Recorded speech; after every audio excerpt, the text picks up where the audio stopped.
Advance! Hold the line! For Rome! In 479 BC, the cradle of Western civilization was not a land of philosophy and art, but a scorched graveyard of broken dreams and smoldering ruins. Athens lay in cold, gray ashes, and the air was thick with the stench of a conquest that felt inevitable, final, and absolute.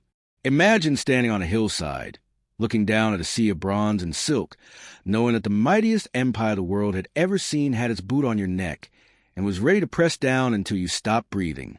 This was the moment of the great gamble, where a single miscalculation would either cement a Persian empire stretching to the Atlantic or birth the independent spirit of the West. The Persian commander, Mardonius, held every card in the deck: superior numbers, elite professional soldiers, and a cavalry force that moved like a whirlwind across the plains. Opposing him was a fractured, starving, and desperate Greek alliance that seemed more likely to turn on itself than to stand against a storm. This is the story of the Battle of Plataea, the forgotten clash that actually decided the fate of the world, and it began with a silence so heavy it felt like the earth itself was holding its breath. For 11 grueling days, two worlds stared each other down across the Esopus River. On one side stood the Persian war machine, a professional, multi-ethnic juggernaut that had crushed every kingdom from the Indus to the Nile. On the other side was a ragtag collection of Greek city-states, led by the Spartans, a people whose entire culture was forged in a fire of absolute discipline. But discipline does not fill empty bellies, and it does not quench the thirst of a man standing under a relentless Mediterranean sun. Mardonius, a general of immense skill and brother-in-law to King Xerxes himself, was playing a masterful game of cat and mouse. He didn't need to charge the Greeks. He only needed to wait for them to fall apart. He had the wide-open plains of Boeotia at his back, the perfect playground for his lethal horsemen. He knew the Greeks were trapped on the high ground of Mount Cithaeron, afraid to descend into the killing zone, where his lancers and horse archers would shred their rigid infantry formations. The Greek leader, the Spartan regent Pausanias, was a man living the shadow of a ghost.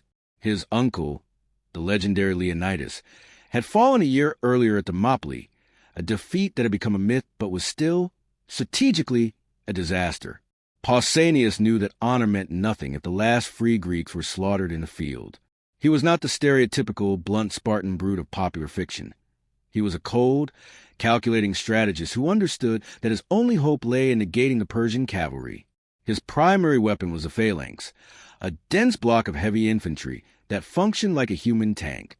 To the Persians, the hoplites looked like slow, clanking statues in their bronze cuirasses and heavy wooden shields. But within that shield wall, the Greeks were a singular organism of death, bristling with 7-foot spears. However, the phalanx had a fatal flaw. It was a one-directional sledgehammer. If a Persian horseman could get to its side, or rear, the formation would crumble into a disorganized massacre. Pausanias knew this, and Mardonius knew he knew it. The stalemate was a battle of nerves that the Greeks were slowly losing. While the hoplites stood firm on the ridges, Mardonius unleashed his cavalry in relentless, stinging raids. In one significant engagement, the Persian cavalry commander Mecistius, a man of legendary stature and beauty, led a charge against a Megarian contingent. The Megarians were being systematically picked apart by arrows until Pausanias sent in an Athenian unit supported by specialized archers.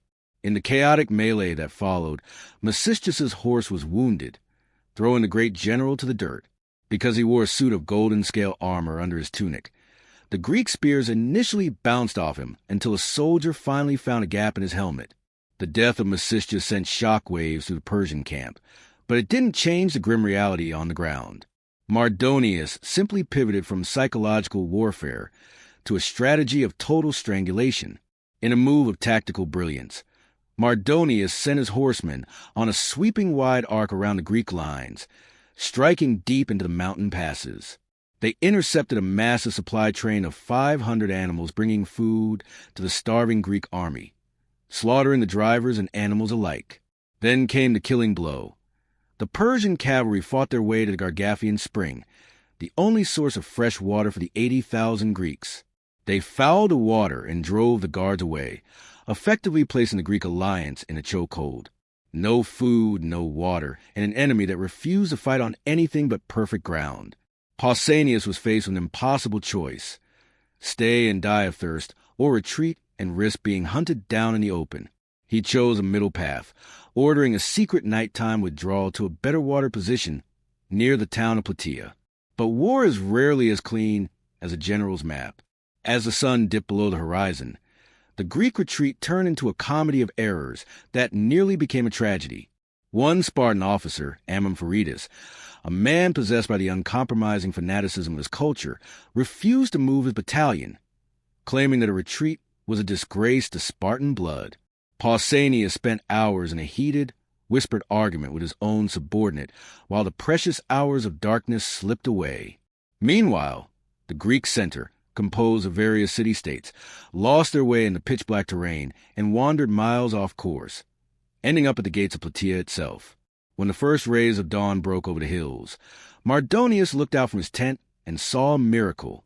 The Greek line was gone. The center had vanished, and the Spartans and Athenians were separated by miles of broken ground. Caught in the middle of a disorganized movement, Mardonius did not see a tactical withdrawal. He saw a rout.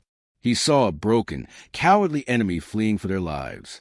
Overcome by the sense of total victory, he abandoned his caution.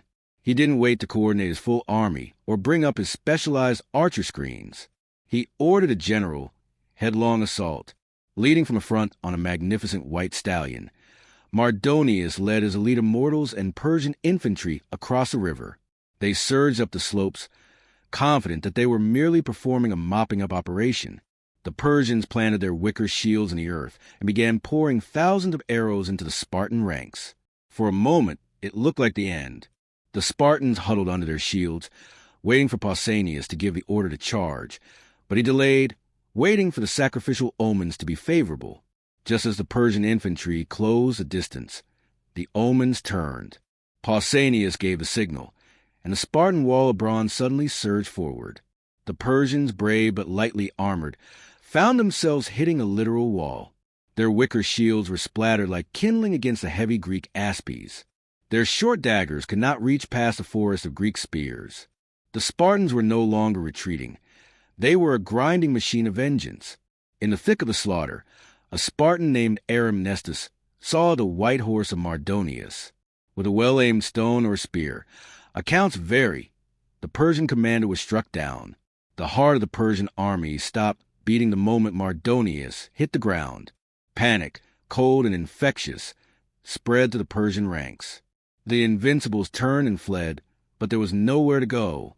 The Greeks pursued them back to their fortified camp, turning the retreat into a massacre that ended the Persian dream of European conquest forever.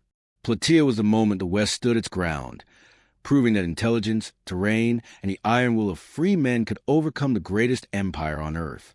Would you like me to dive deeper into the specific armor and weaponry that gave the Greek hoplites their edge in this brutal close-quarters combat?